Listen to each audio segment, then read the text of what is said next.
saacadu waa xilli duhur ah waana xilli aad u kulul.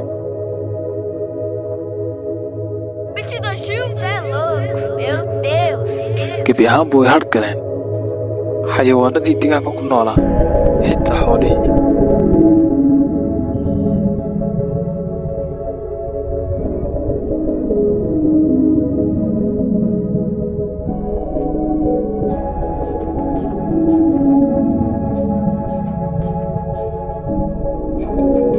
السلام عليكم صاحبي، صباح وناكسن، صباح الخير. صباح نودو ومدكو بلابطي جو أبارها مركان سوق وحان أركي كلكو آذو بنان يقول رحت أوزو بحيسا دحنتيو أبارها كدوري هديو زوغلو dhammaan xayawaanadu waa kuwa doonanaya quutal daruurigooda. shimbiruhu waa kuwa ka baxaya guryahooda si ay u raadsadaan nolol maalmeedkooda.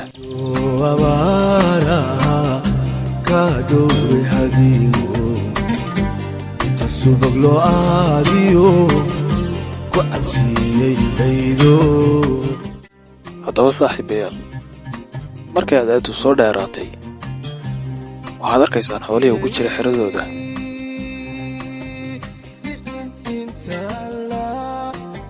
balse waa kuwa la ildaran abaaraha iyo gaajada iyo weliba harraadka. taasay u sii dheer tahay dhaxanta habeenkii iyo kulaylka maalinta.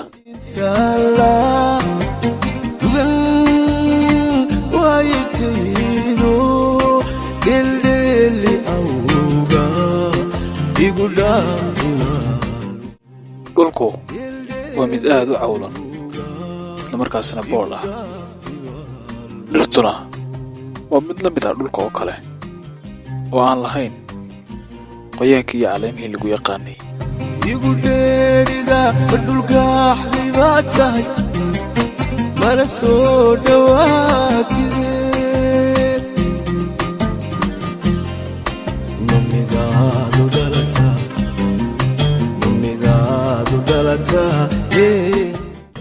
intaa kadib qorraxdii way soo dheeraatay, waana mid sii kululaanaysaa barbabarka ka dambaysa.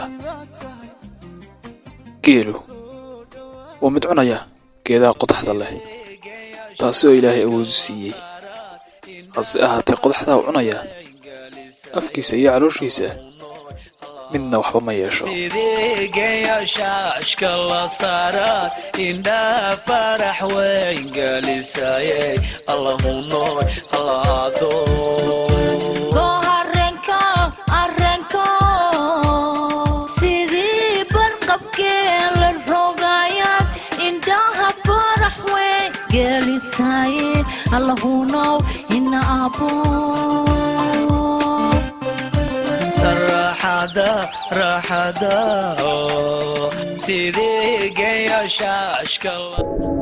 saacaddu waa xilli duhur ah, dhammaanba way hargaleen xayawaanadii deegaanka ku noolaa, xitaa xoolihii.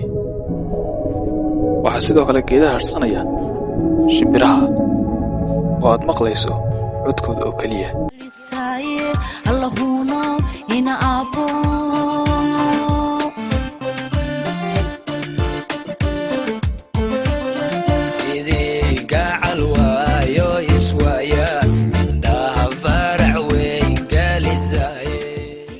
lafahan aad arkaysaan waa xoolihii ku dhintay abaarihii kuwan ka horreeyey. shimbirkan aad arkaysaan waa tukaha.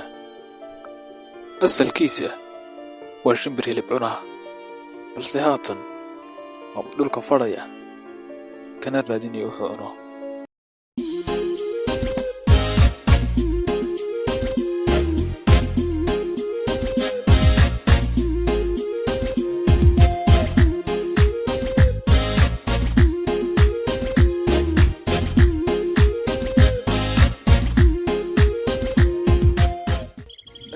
horta dhulka abaar aad iyo aad u daran baa ka jirta.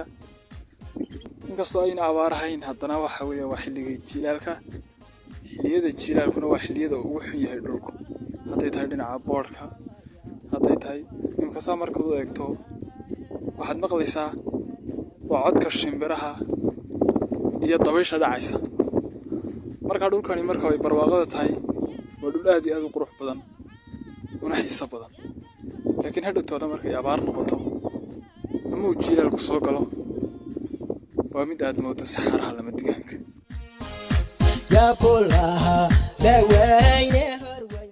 waxaan sidoo kale meesha ka maqnayn xasuusihii carruurnimada iyo waxyaabihii aan ku ciyaari jirnay halkani waa halkii aan ku dhashay ku soo koray kuna soo barbaaray geedahanna waa kuwii aan ku ciyaari jiray carruurnimadaydii waana kuwa igu leh xasuuso dahab ah balse waqtiyadii quruxda badnaa waa kuwa aan soo laaban doonin waxaan hubaa qof kasta inuu leeyahay xasuuso iyo waxyaabo aad u qaali ah oo yaraantiisii samayn jiray waxyaabihii aan aadka u jeclayn iyo qalabkii aan ku ciyaari jirnay waa kuwa dhammaantood dabar go'ay marka laga reebo keliya meelihii aan ku ciyaari jirnay goobihii aan yaraantaydii ku ciyaari jirnay waa kuwa aad dareenkayga u beddela markii aan arko ee aan isa soo ag taago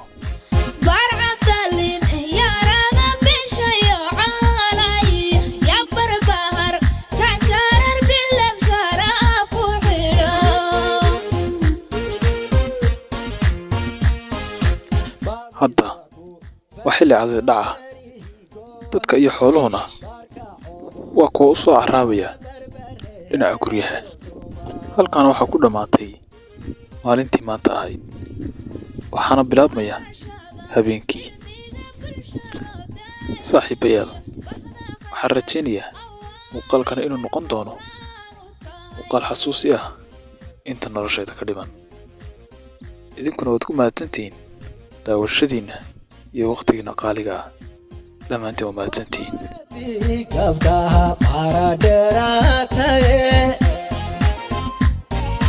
ku barbaartay dhagax boor barajanoy